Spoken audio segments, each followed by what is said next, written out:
Cameroun, que j'ai écrit il y a quelques jours.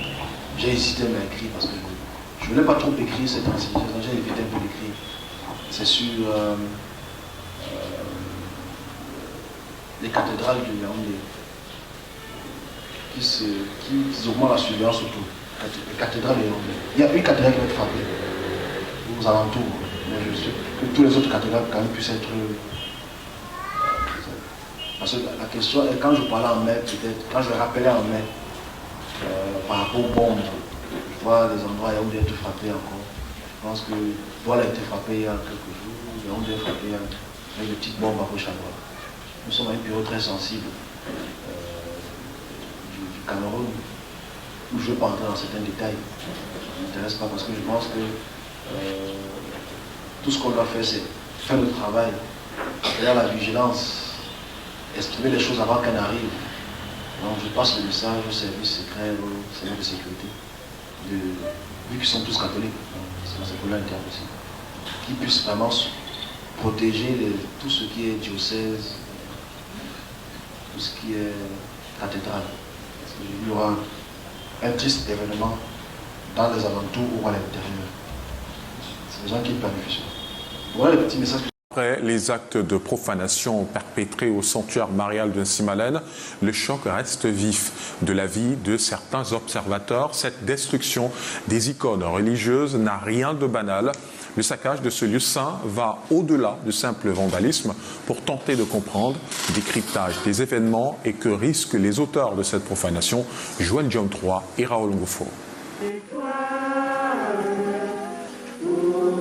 Face à l'acte obscurantiste posé au sanctuaire marial de Simalène dans la nuit noire du 2 avril 2024, l'Église prie, comme ce jour, à la paroisse d'Etoudi. Car la profanation du lieu saint de Simalène n'est pas un fait banal. Cet acte reflète également la haine que certaines personnes portent contre notre Église. Les représentations de la Sainte Vierge Marie et de Jean ont été décapitées, ainsi que les icônes du Christ démembrées. Des symboles décryptés par le religieux. Le coup symbolise quoi? La communication, la transmission. Le bras symbolise le pouvoir, l'autorité. C'est lutter contre l'autorité, lutter contre le pouvoir. Du point de vue anthropologique, des actes d'une telle gravité s'accompagnent très souvent de représailles. Chaque fois qu'on a profané, chaque fois qu'on a bafoué des lieux sacrés, il y a irrémédiablement des représailles. Si la loi canonique reconnaît la profanation, ce n'est pas le cas de la législation camerounaise, mais le code pénal consacre une série d'articles à la protection des religions. L'atteinte au culte, c'est l'article 269. Les peines vont de 10 jours à 1 an. Le cas du sanctuaire rentre plus dans le cadre d'un vol aggravé, c'est-à-dire de l'article 322 du Code pénal. Et comme crime, vous le savez que la peine sera supérieure à 10 ans.